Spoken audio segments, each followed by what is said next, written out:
Ba'd. Jamaah rahimakumullah.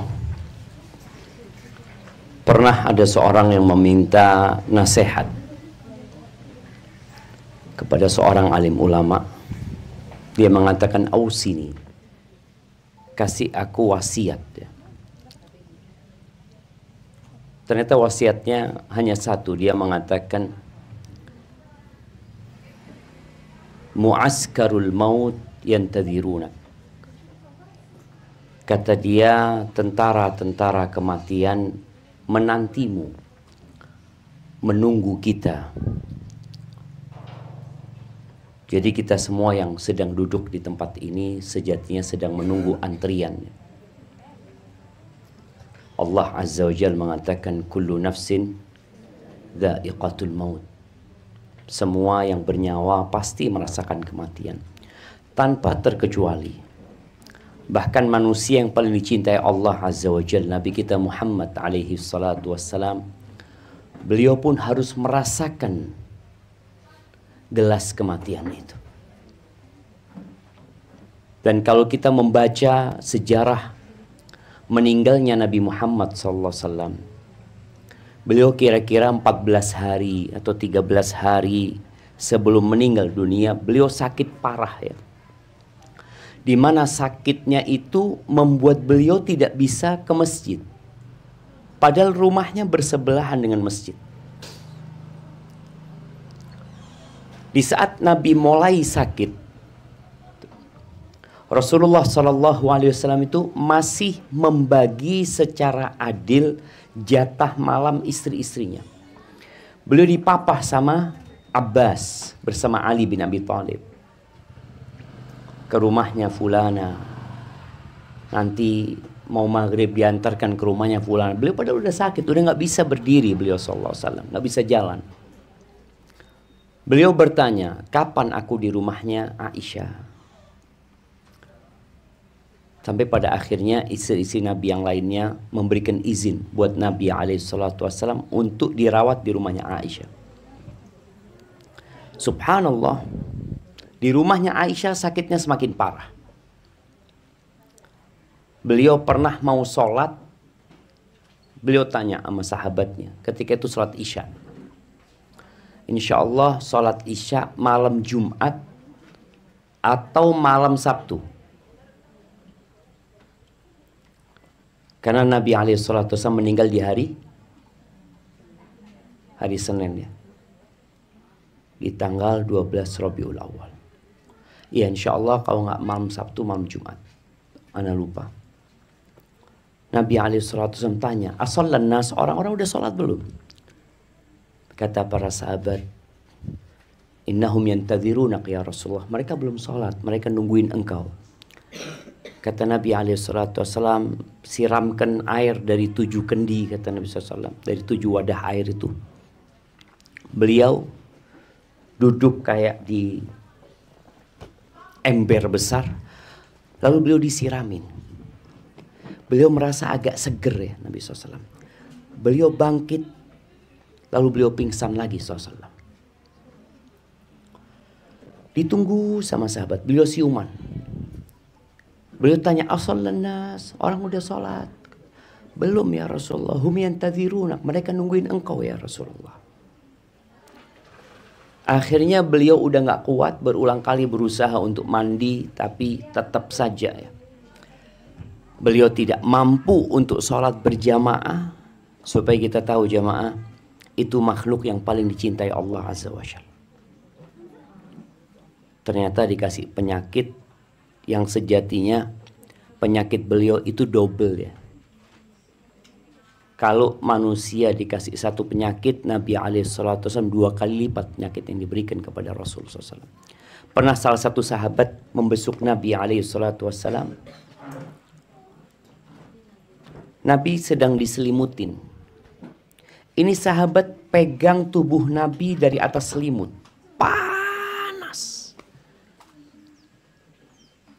Apa kata sahabat ini? "Ya Rasulullah, innaka tu'aku wa'akan syadidan." Ya Rasulullah, sakitmu ini parah sekali, demammu ini panas banget gitu. Apa kata Nabi SAW? Inni u'aku akar rajulaini minkum. Panasku itu panas 2 orang di antara kalian. Hari Jumat beliau sudah nggak bisa sholat berjamaah. Sabtu udah nggak bisa ke masjid. Ahad nggak bisa ke masjid. Hari Senin tanggal 12 Rabiul Awal itu, iya, Nabi itu nggak sholat berjamaah, disebut oleh para ulama 17 waktu. Sabtu, Ahad 10, ditambahin Senin 1 subuhnya, lalu tinggal 6 hari Jumat. Berarti memang malam Jumat. Mulai sholat Isya malam Jumat itu Nabi nggak sholat. Ketika subuh hari Senin, Nabi SAW buka horden yang menutupin pintu rumah sama masjid. Ketika itu umat Islam sedang sholat diimamin oleh Abu Bakar Siddiq radhiyallahu anhu. Itu sahabat ngelihat wajah Nabi SAW ya, seperti kepingan rembulan Rasulullah SAW itu. Menyenangkan sekali. Sahabat itu hampir terfitnah dari senengnya ngelihat Nabi SAW. Abu Bakar hampir mundur untuk jadi makmum. Dia pikir Nabi SAW akan maju ke depan. Tapi ternyata Nabi SAW melambaikan tangannya menunjukkan agar mereka melanjutkan sholatnya. Itu terakhir kali sahabat melihat Nabi SAW. Akhirnya sebelum zuhur, Rasulullah SAW meninggal dunia. Dan beliau pernah berpesan kepada kita jamaah, kepada para sahabatnya, Ana faratukum fil haud. Aku nunggu kalian di telaga, kata Nabi SAW. Jadi semua ditunggu sama Rasulullah SAW. Tapi ternyata tidak semua yang ditunggu boleh minum dari telaga Rasulullah SAW. Pada saat Nabi nungguin umatnya di telaga, dan Nabi mengenali kita SAW dari bekas wudhu di tubuh kita. Di tengah kegelapan padang mahsyar kelihatan umatnya Nabi SAW. Datang tuh umat Rasulullah SAW untuk minum di telaga Nabi alaihi salatu wassalam. Tahu-tahu datang malaikat menghalau mereka. Diusir mereka dari telaga Nabi SAW. Pada saat itu Nabi SAW mengatakan ummati, ummati, umatku, katanya umatku, katanya. Kenapa nggak boleh minum dari telagaku? Kata para malaikat, innaka la tadri ma ahdatsu ba'dak. Engkau nggak tahu apa yang dibuat-buat oleh umatmu setelah engkau meninggal dunia. Maka pada saat itu Rasulullah SAW mengatakan suhqan, suhqan, sana menjauh, sana menjauh. Ahibati fillah, siapa yang tidak takut dengan kematian? Takut mati itu ada 2 macam ya. Ada yang terpuji, ada yang biasa aja.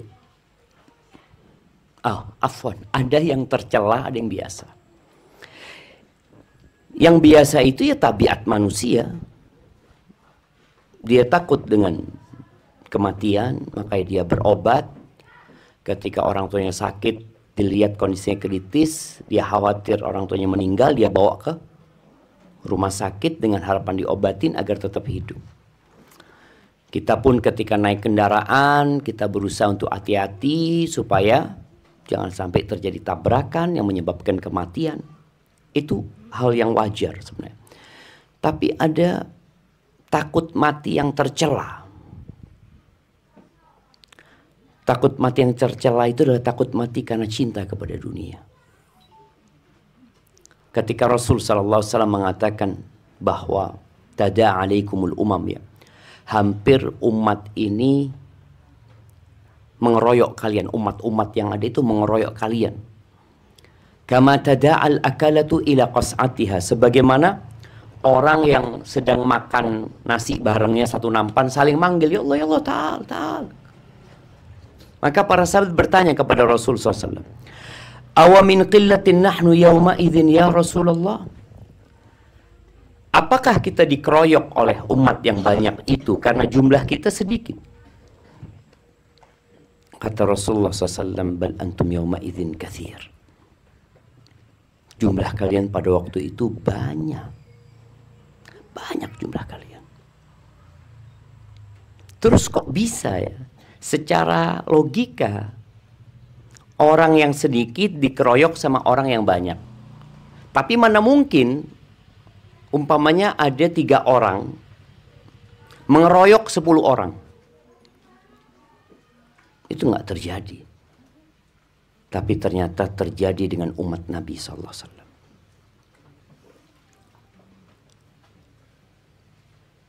Di Palestina, Israel itu berada di tengah-tengah bangsa Arab.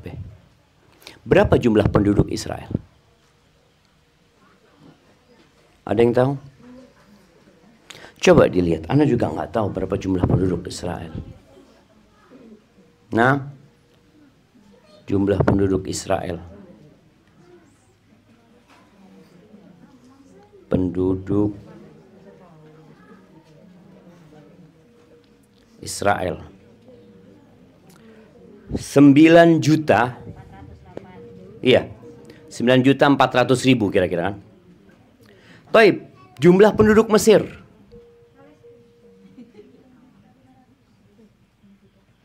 Mesir 111 juta. Ini baru Mesir ya. Belum Palestina sendiri, belum Jordania, belum Arab Saudi, belum Kuwait, belum negara-negara yang di sekitarnya. Bagaimana ternyata apa yang disabdakan Nabi SAW terjadi gitu loh. Jumlah yang 9 juta ngeroyok yang 11 juta. Ngeroyok yang 2 miliar umat Islam sekarang. Dan tanpa bisa berbuat apa-apa umat Islam. Padahal jumlah mereka hanya 9 juta. Rasulullah SAW menyebutkan, wala yanzi'annallah min qulubi aduwikumul mahabata minkum. Allah akan mencabut rasa gentar musuh kalian kepada kalian. Jadi dulu orang kafir itu menghadapi umat Islam yang sedikit takut, gentar mereka. Umat Islam ketika perang Badar berapa jumlahnya yang perang? 300 belasan melawan 1000. Menang yang 300. Pada waktu perang Yarmuk melawan Romawi, kemudian nanti akan ada pembebasan Palestina, umat Islam itu jumlahnya hanya 50.000 melawan 200.000 pasukan Romawi. Menang umat Islam. Jadi musuh itu takut. Mereka benar-benar, kok bisa ya umat Islam ini kok berani gitu loh. Dan musuh itu takut. Tapi Nabi SAW mengatakan nanti akan terbalik. Musuh nggak takut, umat Islam menjadi takut. Allah akan cabut, kata Nabi SAW, wala yanzi'annallahu min qulubi aduwikumul mahabata minkum. Allah akan cabut rasa takut musuh kalian kepada kalian. Jadi nggak takut lagi menghadapi umat Islam. Ketika perang Tabuk, Nabi SAW itu bawa pasukan 30.000. Itu pasukan terbesar yang pernah dipimpin Rasulullah SAW. Berangkat ke Tabuk melawan Romawi. Sampai sana Romawi sudah mempersiapkan tentara 200.000. Tapi mereka nggak berani. Yang terjadi sebaliknya, Allah cabut rasa gentar musuh kalian kepada kalian. Lalu Nabi SAW mengatakan, wala yulqiyanna fi qulubikumul wahn. Allah akan lemparkan di dalam hati kalian wahn. Wahn ini kalau secara bahasa artinya kelemahan. Maka para sahabat bertanya, wamal wahn ya Rasulullah? Apa wahn yang dimaksud yang Allah letakkan di hati kita itu? Beliau mengatakan sallallahu alaihi wasallam, hubbud dunya wa karahiyatul maut. Cinta dunia dan takut mati. Padahal mati itu pasti. Nggak ada yang selamat dari kematian. Dan dunia ini tidak bersahabat dengan siapapun di muka bumi. Tadi kita ceritakan Nabi Muhammad SAW. Sampai Aisyah radhiyallahu anha melihat Nabi SAW ya.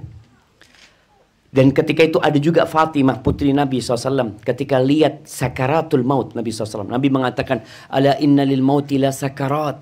Kematian itu ada sekaratnya.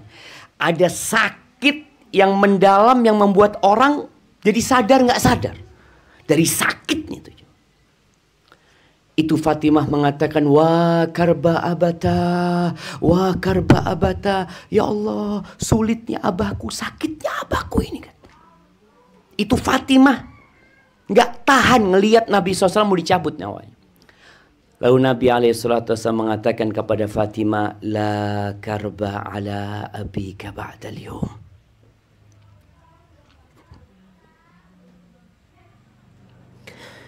Nabi mengatakan, Fatimah, mulai hari ini nggak ada lagi kesusahan buat abahmu. Itu kesusahan terakhir yang harus dirasakan oleh makhluk hidup. Sakaratul maut. Maka kalau bicara bagaimana kita menghadapi rasa takut kepada kematian. Tadi takut yang seperti apa? Kalau takut mati karena cinta dunia, karena kita ingin lebih lama hidup di dunia, maka itu tercela. Rasulullah SAW mengatakan, akthiru dzikra hadimil ladzat. Kalian perbanyak mengingat kematian. Tapi beliau tidak mengatakan kematian. Beliau mengatakan hadimul ladzat, pemutus segala kelezatan. Kematian itu memutuskan segala kelezatan. Berapa banyak orang yang sedang bangun rumah dan dia berpikir untuk pindah ke rumah itu, atau dia baru pindah ke rumah itu, tahu-tahu dia harus meninggalkan kelezatan tersebut. Umar bin Abdul Aziz rahimahullahu ta'ala, pernah dia lewat kuburan, kayaknya lagi ada jenazah. Karena waktu panas orang itu ngiup ya, dia cari naungan supaya nggak hitam, supaya nggak kusam wajahnya. Lalu Umar bin Abdul Aziz mengatakan kepada mereka, wahai orang-orang yang takut kusam wajahnya, ketahuilah suatu hari wajahmu akan ditempelkan ke tanah. Akan dimakan oleh cacing dan ulat. Akan jadi tulang belulang. Sekarang kau takut wajahmu kusam kena matahari. Kau takut. Orang merawat wajahnya sekarang. Padahal dia tahu ada satu hari yang rawatan itu nggak ada gunanya. Dan Rasul SAW mengatakan, innallaha la yanduru ila suwarikum wala ila amwalikum. Ingat, Allah nggak ngelihat lu ke wajah kalian, nggak ngelihat. Allah nggak ngelihat ke wajah Bilal yang hitam, enggak. Allah tidak melihat kepada miskinnya Abdullah bin Mas'ud, nggak dilihat hartanya. Sedangkan kita mengukur manusia itu dengan harta, dengan penampilan. Allah nggak ngelihat. Wa innama yanduru ila qulubikum wa a'malikum. Yang dilihat sama Allah itu hati kalian dan amalan kalian. Jadi kalau bicara khawatir dengan kematian itu pasti gitu loh. Khalid bin Walid itu mati di atas ranjang. Padahal Khalid ikut perang. Kata Khalid bin Walid ketika dia di atas ranjang kematian, Khalid itu nggak punya anak. Radhiyallahu ta'ala anhu. Ya, insya Allah seperti itu. Dia mengatakan, tidak ada satu tempat di jasadku kecuali ada tebasan pedang, bekas tebasan pedang, atau bekas tusukan tombak, atau bekas anak panah yang menancap. Khalid bukan kebal ya, enggak. Lalu dia mengatakan, ha anada amutu kama yamutu thawr. Aku sekarang mati seperti matinya sapi jantan. Dia kepingin mati di medan perang. Tapi ketika Allah katakan enggak. Semua takdirnya orang sudah ditulis. Padahal dia menuju ke medan perang. Tapi enggak mati di sana. Dia mati di atas ranjang. Maka kematian sebuah kepastian, kita disuruh mengingat. Bukan agar was-was menghadapi hidup ini. Karena ada orang yang ingat mati jadi was-was. Dia takut nanti anak kalau keluar gimana kalau ditabrak. Nanti kalau anak ini gimana. Enggak ada. Engkau kalau bicara mati di atas ranjang kau mati. Berapa banyak orang yang kerjanya jadi ojek. Yang tiap hari dia di atas jalan ya. Tapi ternyata matinya Di rumah sakit bukan karena tabrakan.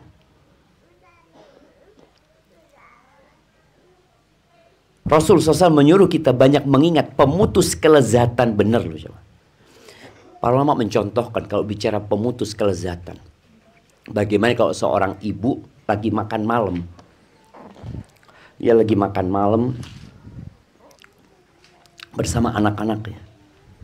Sedangkan dia tahu sebentar lagi akan datang seseorang yang memukul dia, memotong kakinya, memotong tangannya, mencongkel matanya. Kira-kira dia bisa enak makan? Nggak enak makan. Kalau tangan kita dipotong, sakit nggak? Padahal nyawa yang putus itu hanya tangan ini, bukan semua nyawa. Gimana ketika nyawa semua tubuh kita ini ditarik? Maka dikatakan dicabutnya nyawa itu seperti ditebas pedang, 300 pedang. Sakit jemaah.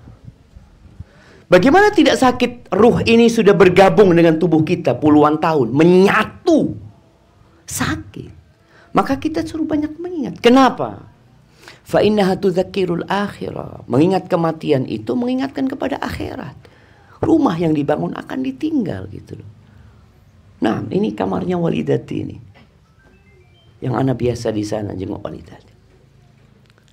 Ditinggal. Anak kemarin terus terang gak kuat ketika anak naruh. Anak punya ummah. Terus anak tutup dengan kayu. Anak ngomong, ini mamaku ini. Ini ibuku, aku tinggal sendirian di sini, kata dia. Dia akan menghadapi pertanyaan malaikat. Dia punya kehidupan sendiri. Rahimahullah. Dan mengingat kematian itu akan membuat kita semangat beribadah. Jadi bukan ingat mati yang membuat kita was-was ya, enggak.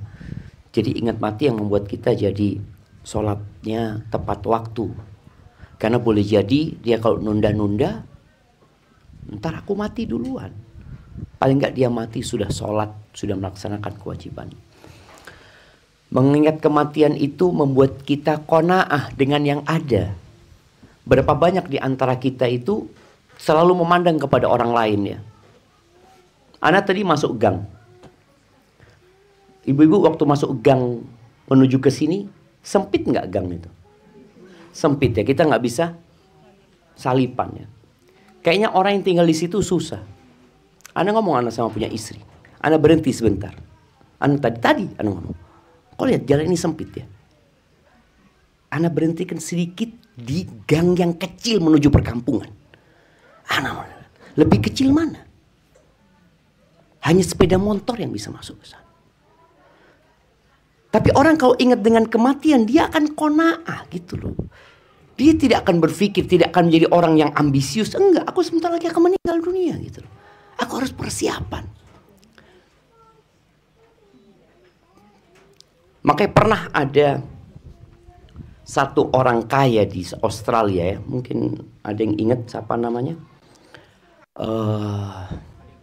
Ali Banaj ya. Ali Banaj itu divonis akan mati 6 bulan lagi. Apa yang dia lakukan? Dia sodakohkan semua hartanya. Dia semangat beribadah. Karena dia divonis sama dokter. Padahal yang memvonis siapa? Dokter. Dia takut. Akhirnya dia banyak beramal dan sudah cukuplah untuk makan aja, sisanya kita sodakohkan. Dia berpikir seperti ini.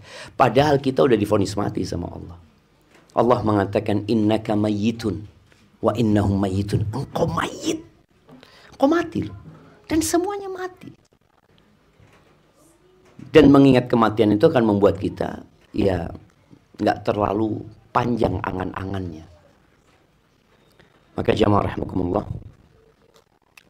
berusaha kita untuk memperbaiki diri kita. Ziarah kubur termasuk disyariatkan. Mungkin ada madhab yang mengatakan tidak disyariatkan buat wanita. Nah, tapi jumhur ulama berpendapat disyariatkan ziarah kubur buat wanita hanya untuk mengingat kematian. Karena perempuan juga perlu ingat sama mati.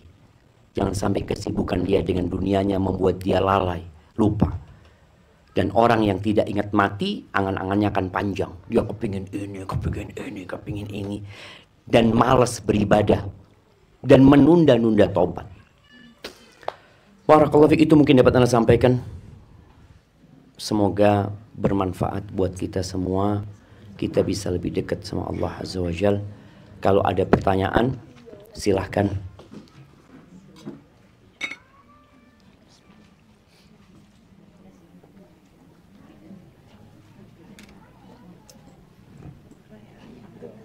Tafadhali kalau ada yang bertanya.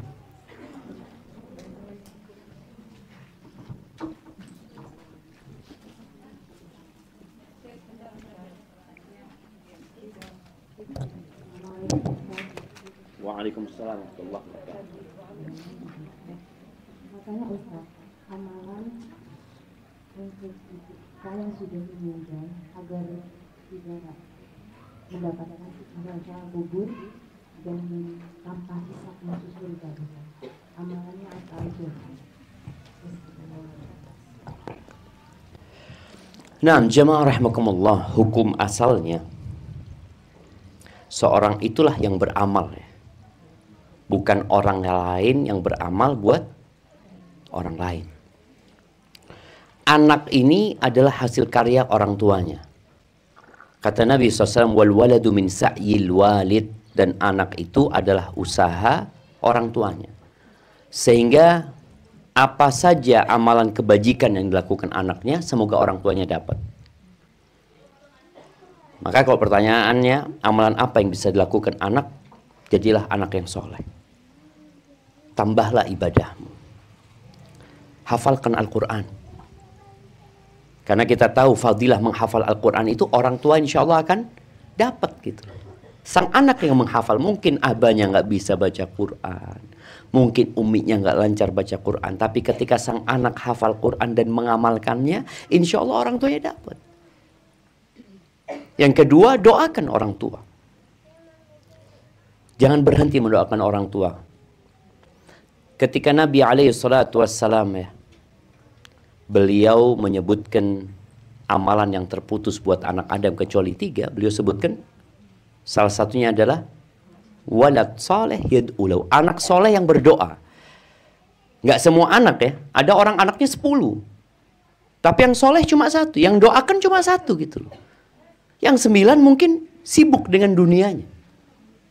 Dan kita tahu dunia ini membuat orang tertipu daya. Orang habis ngubur jenazah, pulang, sudah sibuk. Ngurusin tamu, ngurusin ini, itu. Ngurusin anak-anaknya. Dia melanjutkan kehidupan. Siap. Tapi jangan lupa untuk mendoakan orang tuanya. Maka doa. Doa secara umum. Dan istighfar secara khusus. Doa secara umum ini ya doa seperti Allahumma Rabbighfirli, minta ampun. Allahumma gfirlaha, minta ampun. Tapi setelah itu Allahumma gfirlaha warhamha wa'afiha wa'afu anha. Atau doa mengatakan Allahumma nawwir qabra abi, Allah terangi kuburan orang tuaku ya Allah. Angkat derajat orang tuaku ya Allah. Jadi doa secara umum. Itu yang perlu dilakukan oleh anak. Kemudian sedekah. Sedekah dengan niat buat orang tua. Ada anak sedekah, insya Allah orang tua dapat pahala, dapat bagian pahala karena orang tua yang mendidik itu anak ya. Tapi ada sedekah yang diniatkan buat orang tua. Ketika Sa'ad bin Ubadah datang kepada Nabi SAW, dia mengatakan, ya Rasulullah, inna ummi infalatat walam tusi. Ibuku meninggal dunia, aku nggak ada di kota Medina, dan ibuku juga nggak ngasih wasiat apa-apa gitu loh. Afa yanfa'uha idza tasaddaqtu anha? Apakah jadi manfaat buat ibuku kalau aku sedekah buat dia? Nah, maka sedekah buat ibunya. Jadi ada sedekah anak, ada sedekah yang diniatkan, memang anak niatkan buat umi anak umpamanya. Ini buat abah anak. Dia bangun masjid umpamanya, wakaf buat ibunya, wakaf buat abahnya. itu insya Allah akan diangkat pahalanya atau diterima di sisi Allah Azza wa Jalla. Kemudian menyambung hubungan baik dengan orang-orang yang dicintai oleh orang tua kita. Nabi SAW mengatakan, inna min abarril birri silatur rajuli ahla wuddi abi. Termasuk kebaktian yang puncaknya, anak ini berbakti, maksimal dia berbakti sama orang tuanya, adalah dia berbuat baik, menjalin hubungan baik dengan orang-orang yang dicintai orang tuanya. Kan banyak sekarang ya, orang itu kalau umpamanya orang Jember kemudian sudah pindah, abah ibunya meninggal dunia, dia pindah ke Surabaya atau dia kemana, merantau dia. Ketika ditanya, engkau kenapa kok nggak balik ke Jember? Kata dia, nah, udah nggak ada orang tua anak, udah meninggal, kata dia. Padahal ada kesempatan berbakti dengan siapa? Dengan kerabat. Di situ ada kholatinya, ada ammatinya, ada sohibnya. Sampai sohib. Pernah Abdullah bin Umar bin Khattab ini dalam perjalanan dari Mekah ke Madinah, mungkin pulang dari umrah atau haji, dalam perjalanan dia ketemu dengan seorang badui. Orang badui ini dikasih surban ya. Bicara surban dulu mahal sekali jangan. Dikasih surban ya, kemudian dikasih tunggangan, ada himar, ada keledai yang biasanya orang kaya itu kalau capek naik onta, dia naik keledai supaya lebih santai dia. Keledainya dikasihkan. Apa kata sahabat-sahabatnya? Ya Aba Abdurrahman, orang ini engkau kasih 2 dirham sudah seneng. Jadi orang miskin itu kalau dikasih fulus sedikit sudah seneng itu kan. Apa kata Abdullah bin Umar? Engkau tahu, bapaknya orang ini, bukan orang ini ya. Bapaknya orang ini dulu sohibnya bapakku. Bayangin ya. Ini berbuat baik bukan kepada sohib bapaknya, kepada anak sohib bapaknya. Jadi kalau ingin orang tuanya terus mendapatkan kebaikan, tolong berbuat baik kepada sohib-sohib orang tuanya. Oh, Umi Ana suka ngasih fulana, Umi Ana suka perhatian sama anaknya fulan. Terus disambung gitu. Itu sebagai bentuk anak ini tetap berbakti walaupun uminya, abahnya meninggal dunia. Itu mungkin beberapa hal yang bisa dilakukan anak ya. Dengan terus didoakan, semoga dimasukkan surga tanpa hisab, tanpa azab. Barakallahu fiik. Baik, pertanyaan lainnya? Siap. Adik. Nah.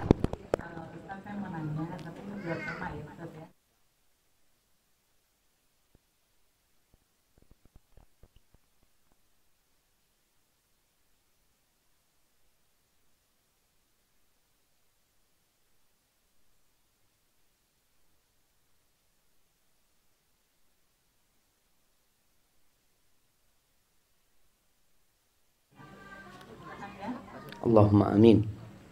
Sekarang pertanyaannya maksudnya kan dalam penjelasan Ustaz itu dua tema ya, jauh dari dua tema ini. Apakah benar Ustaz kalau kita udah di atas umur 60 tahun itu udah nggak perlu berhijab? Nggak perlu berhijab. No. Saya ada ketemu beberapa teman ya masih wanita lah. Dia bilang dia itu mendengarkan dari Ustaz membolehkan kalau udah di atas umur 60 itu nggak apa-apa, nggak sampai hijab, tapi siapa Ustaznya juga nggak sebutin, dan saya tahu orang itu nggak mungkin ngarang karena orang itu selalu ngomong apa adanya gitu Ustaz. Nah, mohon penjelasannya. Nah, Masya Allah. Iya, Allah itu berfirman di surat An-Nur di ayat 60 ya, Masya Allah. Ayatnya ayat 60. Allah mengatakan wal qawaidu minan nisa allati la yarjuna nikahan. Dan wanita-wanita yang udah duduk, yang udah tua renta, yang dia tidak berharap menikah. Dan juga laki-laki sudah tidak tertarik sama dia. Kata Allah, falaysa 'alaihinna junahun ay yadh'na thiyabahunna ghaira mutabarrijatin bizina. Maka nggak apa-apa buat perempuan-perempuan itu untuk meletakkan pakaian mereka tanpa bersolek dengan perhiasan. Wa ayyasta'fifna khairun lahuna. Tapi kalau mereka menjaga iffah, menjaga kehormatan mereka, itu lebih baik. Apa yang dimaksud meletakkan pakaian mereka? Ya, Ana pernah menyampaikan dalam sebuah kajian bahwa mereka udah nggak apa-apa nggak pakai jilbab. Seperti itu. Akhirnya terjadi diskusi panjang ya. Ada seorang ustadz yang WA Ana. Ustadz, pembahasan ini kayaknya memang ada khilaf di antara para ulama. Akhirnya kita bahas panjang. Ada dua pendapat para ulama. Yang pertama yang dimaksud itu perempuan itu nggak perlu pakai kerudung besar.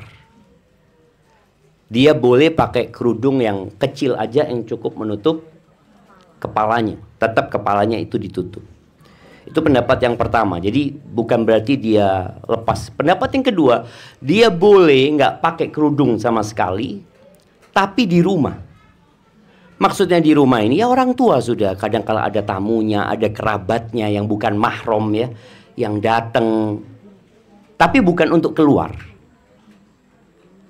Ingat, tanpa bersolek. Karena sekarang ada mak-mak wis tuwek yo. Dia perhiasannya masih setengah kilo digawe kabeh. Ndak boleh yang seperti itu. Jadi ada dua penjelasan tadi, yaitu dia pakai kerudung kecil saja. Pakai kerudung kecil, pakai khimar ya. Khimar itu kerudung, bukan dibuka semuanya.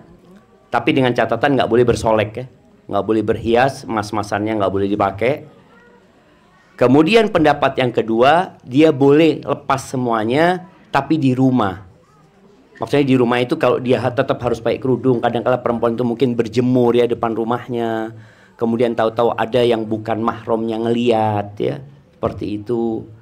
Itu ada keringanan buat mereka. Ini buat mereka yang sudah tidak diharapkan pernikahannya.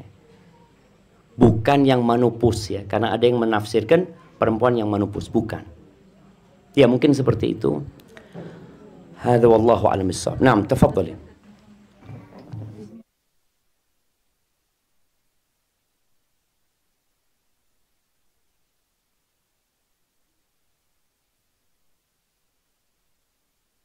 Bulan batas zakat keluar sudah dibagikan, tapi masih ada sisa. Niat dalam hati mau dikeluarkan kalau ada yang membutuhkan. Kemudian ada si fulan datang minta barang-barang di toko orang tersebut. Sudah dikasih si fulan ini zakat malnya. Awalnya minta barang, sudah dikasih, kemudian datang lagi ambil barang dengan banyak jumlahnya senilai dengan barang-barang tersebut lumayan. Dia bilang saya minta barang tersebut, beliau minta. Apakah boleh yang diminta dalam jumlah yang banyak itu kita niatkan sebagai zakat mal yang tadi itu ada sisanya? Dan dengan akad beliau bilang ke orang tersebut ini sebagai zakat mal. Apakah sah zakat mal tersebut? Nah, iya, barakallahu fiik ya, berkaitan dengan zakat. Kita perlu berhati-hati ya, perlu dihitung dengan detail urusan zakat itu. Zakat itu nggak boleh ditunda, tapi boleh disegerakan. Jadi kalau mamanya waktu mengeluarkannya itu di bulan Ramadan, setahun ya, kan haulnya itu setahun. Kemudian dia keluarkan di bulan Rajab, itu boleh. Kalau sudah sampai nisabnya dia keluarkan, tapi jangan ditahan. Karena apa? Karena itu sudah bukan hak kita, sudah hak orang lain. Kalau mau dititipkan ke lembaga zakat, nggak ada masalah, nanti lembaga zakat yang akan membagikannya. Kalau tadi dikatakan ada orang yang minta barang ya, memang zakat barang dagangan itu lebih utamanya adalah pakai uang, bukan pakai barang dagangan tersebut. Walaupun sebagian ulama mengatakan ya kalau memang nggak ada ya barang dagangan itu nggak apa-apa. Karena nggak ada uang cash, umpamanya ketika dia hitung barang dia ini senilai 200 juta. Tapi kan pedagang itu kadang-kadang nggak pegang uang, ya sudah, barang ini boleh dijadikan zakat. Kalau tadi ada yang minta barang tersebut, kemudian diniatkan sebagai zakat yang tertunda, semoga nggak ada masalah. Tapi usahakan tidak lagi menunda zakat. Kalau bisa, mensegerakan. Jadi kalau dikatakan, oke, ini anak memang uangnya sudah sampai nisab, kemudian dia segerakan. Setiap ada orang punya perlu ya, seperti itu dia kasih fulus, ini sebagai zakat, dia niatkan zakat. Nanti ketika waktu pengeluaran zakat, dia hitung. Ternyata yang sudah anak keluarkan 20 juta. Sedangkan zakat dia 25 juta. Jadi tinggal 5 juta. Jadi nggak ada yang tertahan. Jadi usahakan nanti tidak lagi menahan, tapi ya sudah, yang untuk tahun ini wis habiskan. Kemudian untuk yang tahun depan kita tahu barang kita memang nyampe nisab, tapi belum nyampe haul kan. Ya sudah, dia mulai keluarkan, ada orang butuh dia keluarkan, nanti dihitung di akhir. Seperti itu. Jadi disegerakan bukan ditahan. Seperti itu. Hada wallahu a'lam bishawab. Iya, kalau disegerakan boleh. Naam, tafadhali. Bismillah. Jadi begini Ustaz. Tadi disampaikan bahwa kita ini semua adalah mayit dalam bangkai ya Ustaz ya. Tidak perlu bernafsu untuk mengejar dunia. Tapi kita ini kan harusnya ikhtiar ya untuk mempersiapkan bekal anak-anak kita ke depannya agar bisa menjalani satu kehidupan yang lebih baik. Apakah itu termasuk dalam arti kata mengejar dunia? Masya Allah, barakallahu fiik. Iya jemaah, kita tahu para sahabat Nabi kaya. Utsman bin Affan kaya raya, Abdurrahman bin Auf kaya raya. Hanya saja harta itu tidak di hati mereka. Buktinya ketika ada panggilan untuk bersedekah, mereka segera mengeluarkan uang tersebut. Karena memang niatnya adalah untuk akhirat, bukan untuk dunia. Jadi ketika seorang mengumpulkan harta dalam rangka memberikan nafkah kepada anak-anaknya, mempersiapkan anak-anaknya, nggak apa-apa. Bahkan ketika dia niat untuk memberikan nafkah, jadi seorang yang bekerja dalam rangka memberikan nafkah kepada orang tuanya, kepada anak-anaknya, atau kepada dirinya sendiri, supaya dia nggak jadi benalu di masyarakat, supaya dia nggak minta-minta sama orang tuanya, supaya dia nggak merepotin orang lain. Apa kata Nabi SAW? Fahuwa fi sabilillah. Maka orang itu di jalan Allah Azza wa Jalla. Tapi kalau orang mengumpulkan harta, mengumpulkan dunia untuk dunia, dia tidak pernah berpikir akhirat, buktinya dia bakhil. Buktinya dia ya berpikir untuk memperindah rumahnya, tapi masjid butuh bantuan nggak dia bantu. Jadi intinya nggak apa-apa, bukan nggak apa-apa, bahkan diperintahkan kita bekerja mencari dunia untuk bekal akhirat. Itu mungkin. Orang yang mencari dunia, kata Nabi SAW, riya'an wa mufakharatan, barang siapa yang mengumpulkan harta dalam rangka riya. Apa artinya riya? Pamer. Mufakhar, untuk berbangga-banggaan, untuk ganti aksesoris hidup dia, ganti ini, ganti itu, hanya untuk berbangga-banggaan. Fahuwa fi sabilis syaitan. Maka orang yang seperti ini di jalannya setan. Jadi kerjanya sama-sama kerja di satu perusahaan, sama-sama buka usaha yang menguntungkan, yang satu fi sabilillah, yang satu fi sabilis syaitan. Apa yang membedakan? Niatnya. Jadi ketika orang tua tadi, anak ini bikin orang tua bakhil jemaah. Anak ini bikin orang tua jadi pengecut. Anak ini bikin orang tua bersikap bodoh dia. Anak ini membuat orang hidup dalam kesedihan. Itu anak. Maka Allah katakan, innama amwalukum wa auladukum fitnah. Anak dan harta kalian itu fitnah. Jangan sampai anak dan harta itu membuat lupa dari zikrullah. Itu intinya. Kata Allah Azza wa Jalla, ya ayyuhalladzina amanu la tulhikum amwalukum wala auladukum an dzikrillah. Wahai orang-orang beriman, jangan sampai harta dan anak-anak kalian membuat kalian lupa dari mengingat Allah Azza wa Jalla. Sehingga lupa dengan halal haram ya. lupa dengan kewajiban-kewajibannya. Wa may yaf'al dzalika fa ulaika humul khasirun. Barang siapa melakukan itu, maka dia adalah orang-orang yang merugi dalam kehidupan ini. Hadza wallahu a'lam bissawab. Bismillah, Ustaz. Saya mau tanya. Nah, ada dua pertanyaan. Satu pertanyaan kalau yang saya mau tanyakan. Tapi ini ada jiron saya yang nitip barusan. Ya. Jadi yang pertama ini karena ada kaitan dengan yang pertanyaan tadi.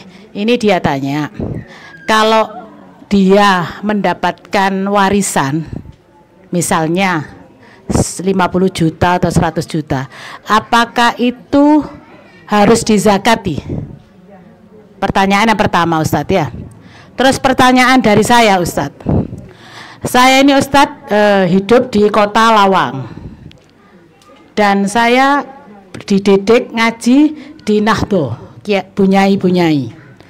Dan saya ditinggal mati oleh abi saya sejak saya umur 6 tahun. Dan saya setiap sholat itu saya mendoakan orang tua saya, terutama abi saya meninggal. Dan saya bacakan Fatihah. Allahumma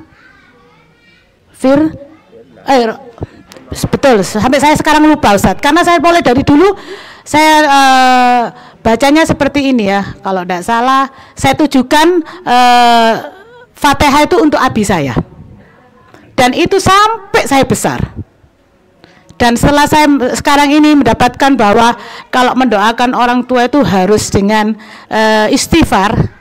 Nah, yang saya tanyakan, istighfar ini berbentuk doa misalnya seperti tadi, Allahumma firlahu, itu dan lain-lainnya seperti Ustadz katakan tadi, atau istighfar seperti biasanya, istighfar, yakni istighfar astaghfirullahaladzim. Nah, saya ingin penjelasan itu, karena saya selalu lihat Ustadz Subhan itu mengatakan istighfarlah untuk orang tuamu, karena waktu itu ada malaikat menyambut dan berhenti, karena kenapa berhenti? Karena istighfar dari anakmu. Lah, itu istighfar yang berupa doa, atau istighfar kita yang baca astagfirullah tapi ditujukan untuk orang tua. Itu ya Ustadz ya, yang pertama ya tadi pertanyaan saya. Dan yang kedua masalah Fatihah tadi, saya bacakan untuk orang tua saya. Karena Ustadz dan saya ngaji, saya tujukan untuk juga karena saya dididik seperti itu di kalangan Nahdlatul dulu. Lah, setelah itu saya melaksanakan itu. Setelah saya tahu, waktu saya kuliah, saya berhenti membaca Fatihah tadi, dan saya berhenti juga untuk mengaji. Jadi saya cuma Rabbi Firli. Tapi setelah itu, saya waktu malam-malam itu mimpi, Ustadz, didatangi abi saya. Dia bilang gini ke saya, Nur, kenapa kau tidak ngirim ke saya? Tidak tahu itu mimpi itu apa yakni bunga mimpi atau itu teguran. Terus saya kembali lagi, saya bacakan itu. Padahal saya tidak pernah diimpeni mulai saya umur sejak ditinggal sampai saya mahasiswa. Berarti saya sudah berumur waktu itu 18-19 tahun. Lah, itu apa ada kaitannya? Terus ada orang satu cerita bahwa temannya itu meninggal, terus dia itu mendoakan dengan Fatihah. Terus dia juga diimpeni. Saya itu pernah cerita, Dok, aku juga begitu. Kirimanmu yang berupa Fatihah itu paling nikmat di kuburku, katanya gitu. Apa itu betul ataupun itu ya secara saya mengalami sendiri gitu loh, Ustaz. Apakah itu boleh? Fatihah itu kan berupa Quran, yakni ayat-ayat di Quran. Kan sama saja dengan membaca Quran. Tapi kita tujukan untuk orang tua. Apakah boleh ataupun gimana? Saya perlu penjelasan yang jelas. Mungkin Ustadz bisa sekarang ngasih yakni ulasan gitu loh. Mumpung ini masalah kematian. Demikian. Iya, jamaah rahimakumullah, berkaitan dengan apa yang seharusnya kita lakukan ketika orang tua kita meninggal dunia. Itu intinya ya. Apa amalan yang bisa kita lanjutkan agar orang tua kita ya hidup lebih tenang di sana. Yang jelas kalau bicara istighfar, Rasul sallallahu alaihi wasallam ketika beliau menguburkan jenazah, lalu beliau berdiri mengatakan istaghfiru li akhikum. Beliau mengatakan istighfarlah buat saudara kalian. Artinya istighfar, mohonkan ampun buat saudara kalian. Wasalullaha lahu tathbit, dan mintakan kepada Allah agar dia dikasih keteguhan. Itu yang dilakukan Nabi SAW. Bicara bagaimana istighfar itu. Istighfar ini boleh jadi kita mengatakan Allahumma ghfir lahu. Itu artinya kita memohonkan ampun buat dia. Ya Allah, ampuni dia. Itu secara bahasa. Atau kita beristighfar mengatakan astaghfirullah li abi wa ummi. Itu berarti aku mohon ampun buat ibu, buat abah dan ibuku. Tapi bukan astagfirullah, astagfirullah, kemudian kita kirimkan, bukan. Jadi tidak mengirimkan istighfar, tapi memohon kepada Allah agar diampuni orang tua kita. Itu makna istighfar. Bagaimana nanti orang tua ya? Orang tua ini ketika di surga, kita itu semua tahu dengan amalan kita. Ada orang tua yang ditaruh di tempat yang istimewa di surga Allah Azza wa Jalla. Dia tanya, "Anna li hadza?" Kok bisa aku berada di tempat ini? Maka dikatakan kepada dia, "Bistighfari waladika laka." Itu karena istighfar anakmu buat dirimu. Jadi itu bicara istighfar. Jadi memohonkan ampun baik dengan doa Allahumma ghfir lahu. Kita tadi bicara bukan hanya istighfar ya, tapi doa. Karena ketika Nabi SAW menyebutkan amalan yang tidak terputus, salah satunya anak soleh yang mendoakan. Jadi bukan hanya istighfar, tapi doa. Doa istighfar dan doa-doa lainnya. Baik, kalau pertanyaannya mengirimkan Al-Fatihah. Ada khilaf di antara para ulama, apakah mengirimkan bacaan Al-Quran itu sampai kepada mayit? Ini ada khilaf di antara para ulama. Kalau secara praktek di masa Nabi SAW memang nggak ketemu. Nggak ada cerita para sahabat mengirimkan Al-Fatihah kepada Rasulullah SAW. Wala cerita Rasulullah SAW mengirimkan Al-Fatihah kepada anak-anaknya. Kepada Khadijah radhiyallahu ta'ala anha. Enggak. Tapi sebagian mengatakan bacaan Al-Quran itu, baik itu Al-Fatihah, itu sampai kepada mayit. Sebagaimana sampainya sodakoh kepada mayit. Namun yang jadi masalah, Al-Imam Syafi'i sini mengatakan enggak nyampe. Bacaan Al-Quran termasuk dalam Fatihah, enggak nyampe kata dia. Jadi ketika ada khilaf di antara para ulama, kemudian secara praktek di masa Nabi SAW juga tidak terjadi, maka kita sebagai seorang muslim ambil yang paling aman. Mana yang paling aman? Ya istighfar, ampuni dia. Kalau bicara mimpi, mimpi itu tidak dapat menjadi syariat ya. Artinya kemudian dengan mimpi itu terbukti bahwasanya Al-Fatihah itu nyampe. Kan dia dalilnya apa? Oh, saya mimpi gitu loh. Enggak. Dalil itu adalah qala Allah, qala Rasul SAW. Dan juga ijma' para ulama seperti itu. Jadi ada yang mengkiaskan karena sodako nyampe berarti bacaan Quran juga nyampe. Maka di madhab Hambali mereka berpendapat nyampe bacaan Quran itu. Jadi orang baca Al-Quran, baca tabarok ya, umpamanya kemudian dia niatkan, ya Allah, pahalaku ini, pahala bacaanku ini buat ummiku ya Allah, seperti itu.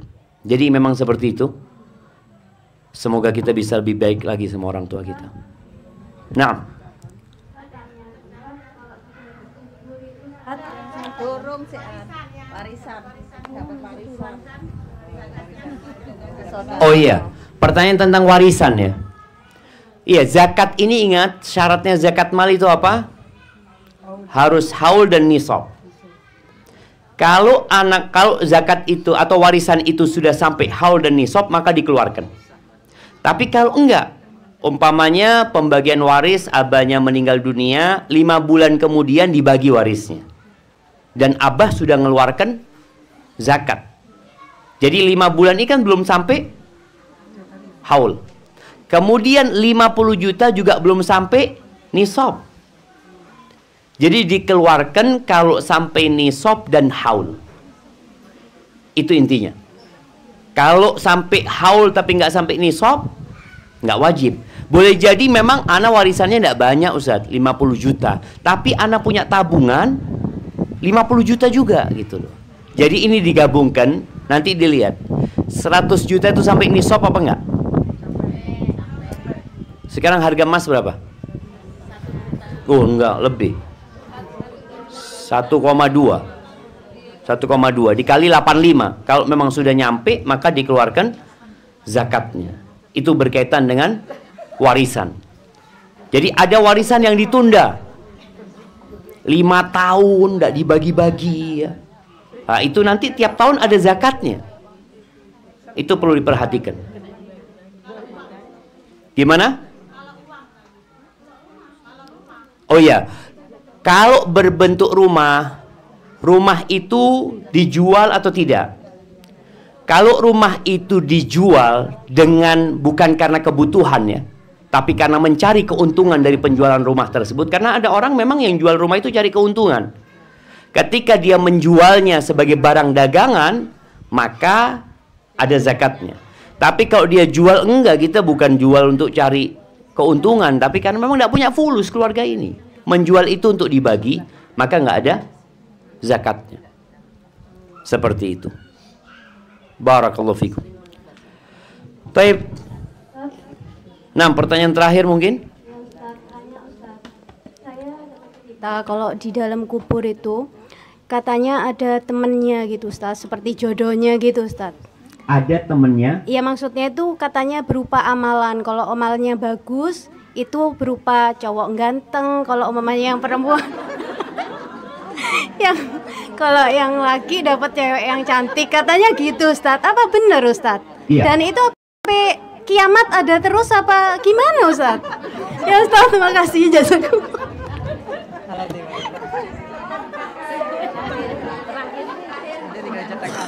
Iya, jamaah berkaitan dengan seorang yang sudah meninggal dunia di alam kubur sana. Orang kalau sendiri itu sumpek, walaupun dia di rumah yang indah. Maka disebutkan dalam hadis Bara, memang Allah akan kirimkan seseorang. Kalau orang ini orang soleh, akan datang orang yang indah dilihat. Yang disebutkan memang rajul. Boleh jadi karena orangnya laki yang meninggal, maka temannya laki. Temannya laki. Kalau perempuan, temannya mungkin perempuan. Karena perempuan ini asyik kalau ngomong sama perempuan gitu. Laki asyik kalau ngomong sama laki. Wallahu a'lam bishawab. Tapi yang disebutkan sama Nabi SAW, akan datang seseorang yang wajahnya indah, yang aromanya wangi, yang pakaiannya menarik. Lalu orang ini tanya, engkau siapa? Wajahmu wajah orang baik, kata dia. Qala, engkau nggak kenal sama aku. Ana amaluka saleh. Aku amal solehmu, kata dia. Maka dia yang akan mendampingi. Sampai kapan? Ya wallahu a'lam. Jadi di alam kubur itu ada fase nanti orang itu dibikin tidur ya. Karena dia ada yang ketika tahu dia dibukakan pintu surga, dia mengatakan aqimis sa'a, ya Allah bangkitkan hari kiamat. Dia kepingin kiamat itu dibangkitkan.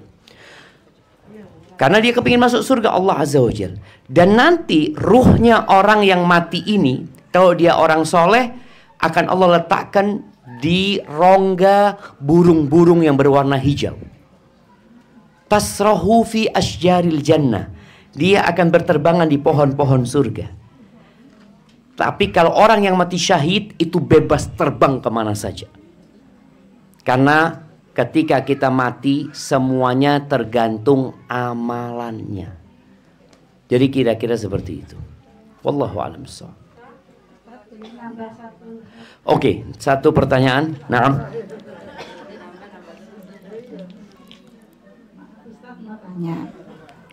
Di Al-Quran pernah disebutkan bahwa mengistighfarkan orang tua, Rabbighfirli wali walidayya warhamhuma kama rabbayani shaghira, atau Rabbanaghfirli wali walidayya walil mu'minina yauma yaqumul hisab. Apakah itu juga termasuk mendoakan? Sudah Ustadz sudah lengkap. Terus ada ini titipan Ustadz satu tanya, ya. Mau tanya, katanya kalau ziarah kubur itu seorang perempuan satu kota, tapi Ustadz ya, tapi tanpa mahram, apakah boleh? Masya Allah, barakallahu fiik. Taib, berkaitan dengan istighfar, yang di Al-Quran itu bukan Rabbighfirli wali walidayya. warhamhuma kama rabbayani shaghir. Tapi wa qur rabbirhamhuma kama rabbayani shaghir. Katakan semoga Allah merahmati keduanya sebagaimana keduanya merawatku ketika kecil. Tapi ketika orang mau doa ditambah rabbighfirli wali walidayya warhamhuma kama rabbayani shaghir. Kemudian doa rabbighfirli wali walidayya walil mu'minina yauma yaqumul hisab. Itu doa minta ampun saja.